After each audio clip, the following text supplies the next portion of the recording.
like a Hellcat.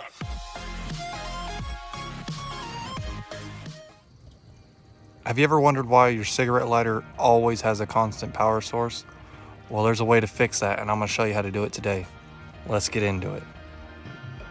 So all your old gen GM trucks to your new gen GM trucks all have a cigarette lighter or 12 volt system, okay? So if right now I was to plug in this to my cigarette lighter, it'd get power. Give it a second, it's slow. See?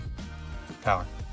Now there's a way to switch this to a switched 12 volt system, and it's easy. You can do it to any old gen trucks to new gen trucks that have this system, and I want to show you.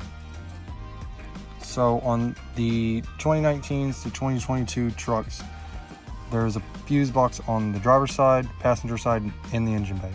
We need to come to the passenger side and pop this open. Come on. Oh, there we go. And then right there, it's going to be a 3-prong fuse with 2 prongs out of the main fuse. We're going to need to pull this out and switch it over. So let me see if I can do that. It's a little hard to get out.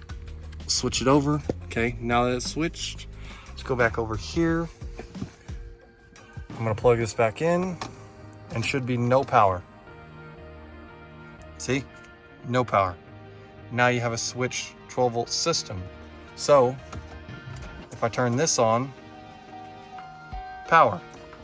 Turn it off, no power. So there you go. That's how you turn your truck from a constant 12 volt system to a switched 12 volt system. I'm more than positive you can do it to most old gen trucks and GMCs, all the way to, I don't know, I'm gonna say GM. As far as I know of, GM is the only one that you can do this to. I may be wrong. I'm no scientist, but if it is out there, let me know. I really want to know. But I just thought I would help y'all out because I charge my phone a lot. Sometimes these ports are taken, sometimes the ones in here are taken. So sometimes I have to use this. Sometimes I even use this. Sometimes I have all of them taken. I don't know why, but I do. But thanks for watching. Leave a comment. Let us know what you want next.